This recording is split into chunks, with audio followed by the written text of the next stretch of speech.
Okay, so this is Jayhawk Scott, and this is going to be part 3 of my sump build. This one's going to be a pretty short video, but it's been a while since I've made one. I've just been really busy kind of getting ready for summer, and we've had a lot of stuff going on here. We're actually expecting another baby here at the end of August, and so haven't really been able to find a whole lot of time to work on my fish tank project, but hopefully I'll find some more time here soon. Okay, what you're looking at here is 3 pieces that will play a part in my sump. The first one, the one right here, what it is it's going to be where my return line comes in and where all of my auto top-offs lines come in, my calcium, alkalinity, magnesium, and my bleed-off valve from my return line. And I'll may explain that try to explain that a little bit later on in this video, but it'll make more sense when I show you what I'm doing with it. The next one over here is my probe holder, and you can see on the probe holder it's just a piece of plexiglass, and it's got 3 holders, and I'm going to be monitoring my pH, my temperature, and my conductivity. As you can see with this, I've just got a 1-inch return line. These are all 1/4 inch, and this is 3/8 for the bleed off. Not real fancy, just pretty basic. So, okay, now the last piece that I've got here, what this is I took the old overflow box that I had when I redid my tank upstairs, and I just cut a side off, glued it on, or siliconed it on, and this is going to go in my refugium.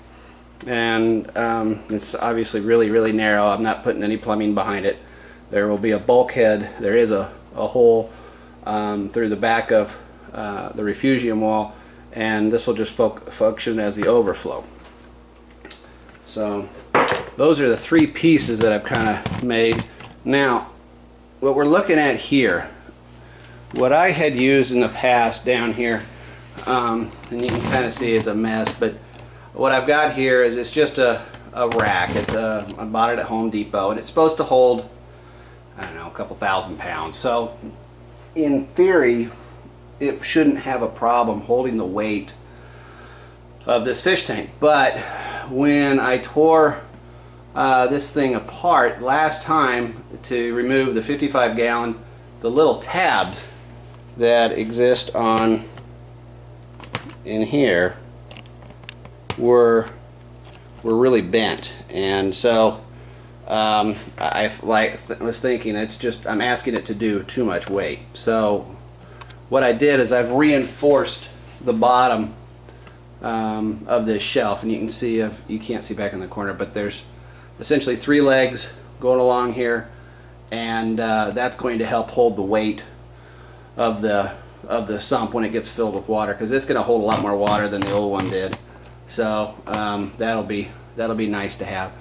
So the next thing we're going to look at here is inside the sump. And if I take you up here, you can see, alright, you're going to start to get an idea for how this thing's going to work. Here, I'm going to remove the camera from the stand, and I'll be right back.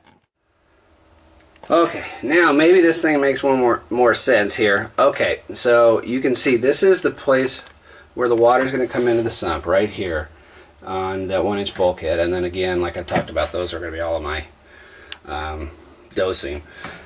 And then the water is going to go down there, and it's going to come back up over this plate right here, and then this is going to be my filter sock holder. And I just dropped the filter socks in there, and so the water will flow over there and go through the filter socks. And it'll come out down the bottom there, and then it'll feed right into my skimmer. Okay, now one place that I've got a bulkhead down there on the bottom, and what that is I'm going to have a bleed off from my return pump, and I'm just going to have that bleed off valve go back into the sump here, because my return pump can push more water than my overflow lines can handle to bring back down. So I need to bleed that off, and so instead of choking it down, I'm just going to run it back through the sump. And then right in there is where I'm going to mount my all of my probes. So they're going to go right there. And so you can see then the water comes here and then it works through the weirs.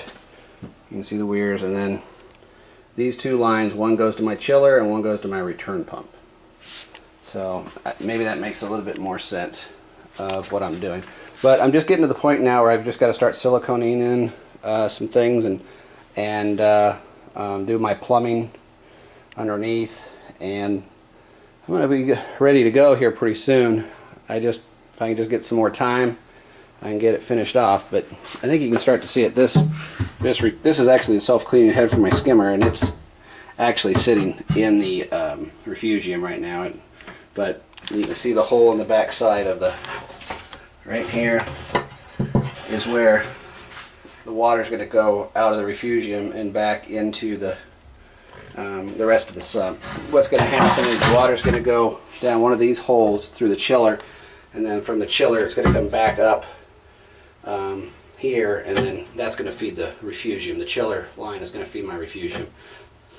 So that's kind of the plan, but it's been so long since I've done a video, I just wanted to do a little something, and I just wanted to take a moment and say thank you to all my new subscribers. I've gone past 100 subscribers.